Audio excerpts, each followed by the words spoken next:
Assalamualaikum warahmatullahi wabarakatuh. Jumpa lagi bersama saya Gading Pratomo. Pada kesempatan kali ini saya akan menjelaskan materi dari simulasi dan komunikasi digital.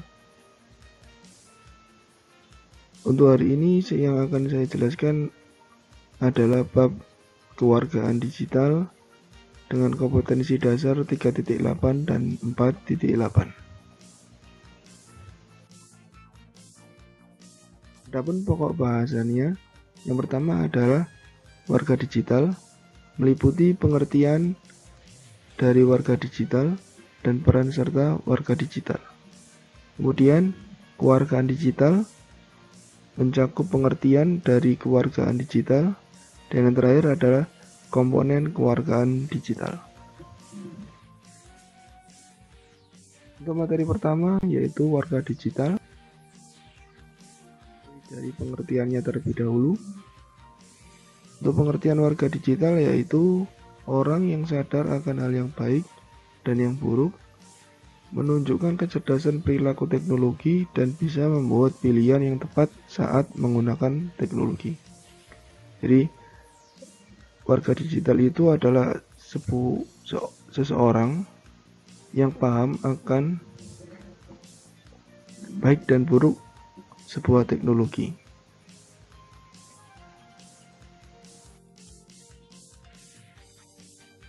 Warga digital itu apakah dirimu sering menggunakan internet untuk berbagi informasi, mencari informasi, atau sekedar untuk jual beli online? Nah, kalau iya, berarti Anda itu adalah warga digital.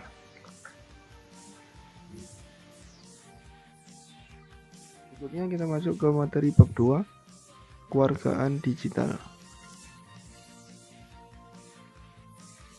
Pengertian dari kewargaan digital yaitu sebuah konsep yang dapat digunakan untuk memberikan pengetahuan mengenai penggunaan teknologi dunia maya dengan baik dan benar.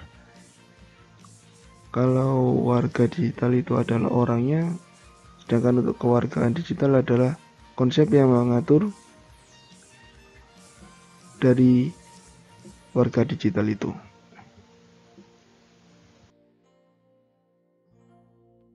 Implikasi penggunaan teknologi ada 3. Yang pertama adalah pemilihan kata yang tepat saat berkomunikasi, tidak menyinggung pihak lain, dan tidak memberikan informasi rahasia.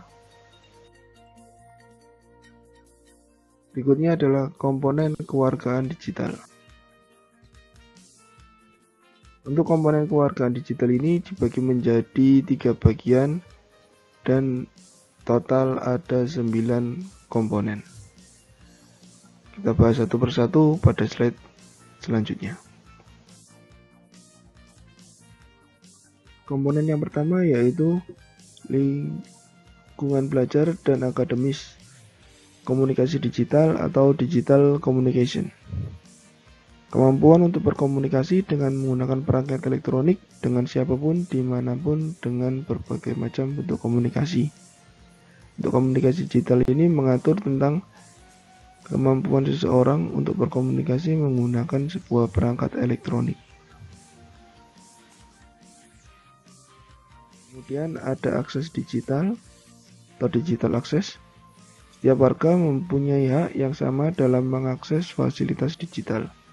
Belajar menghargai hak setiap orang, serta berjuang untuk mencapai kesetaraan hak dan ketersediaan fasilitas digital merupakan dasar dari kewargaan digital.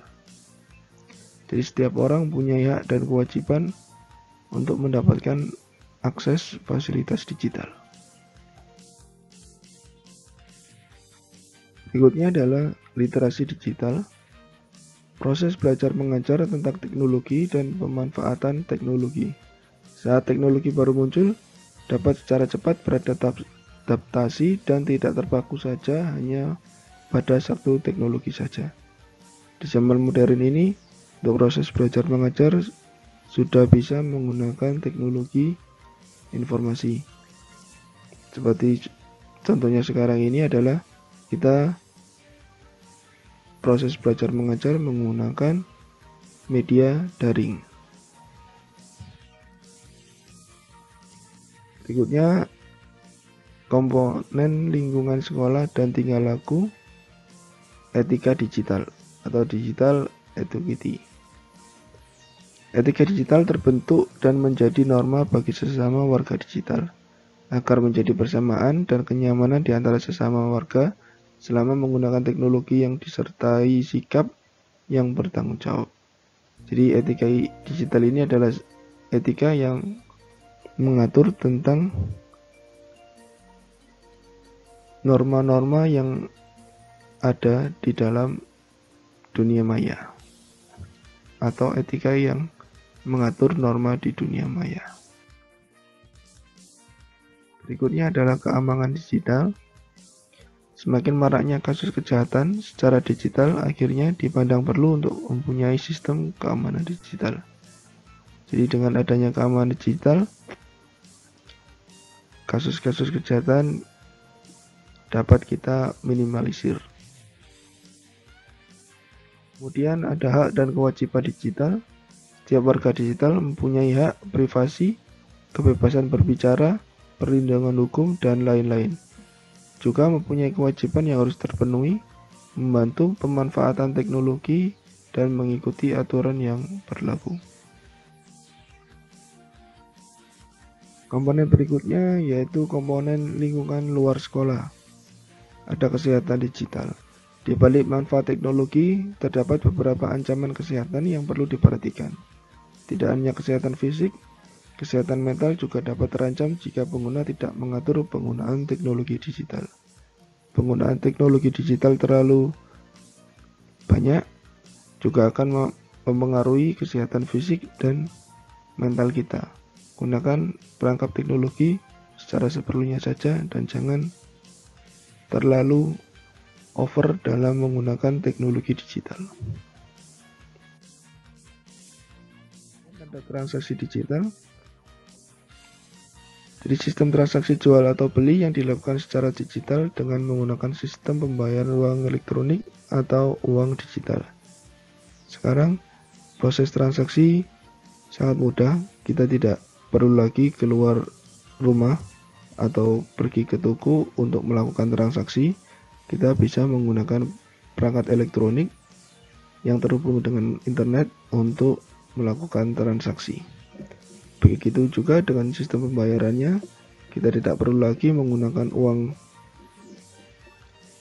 kertas atau uang asli sebagai sistem pembayaran. Kita juga bisa menggunakan uang digital sebagai alat untuk pembayaran. Kemudian ada hukum digital. Hukum digital ini adalah yang mengatur etika penggunaan teknologi dalam masyarakat.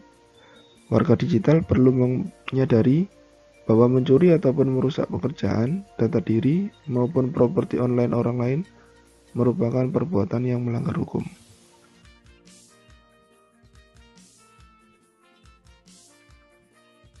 Kesimpulan yang dapat kita ambil dari materi kewargaan digital ini, yang pertama adalah warga digital itu adalah individu yang memanfaatkan teknologi digital.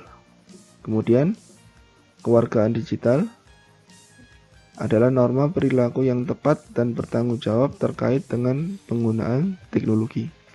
Dan yang terakhir, komponen kewargaan digital terdiri atas 9 komponen yang dikelompokkan menjadi 3 bagian. Terima kasih. Untuk materi kewargaan digital, saya akhiri sampai di sini. Sampai jumpa di pertemuan materi berikutnya. Wassalamualaikum warahmatullahi wabarakatuh.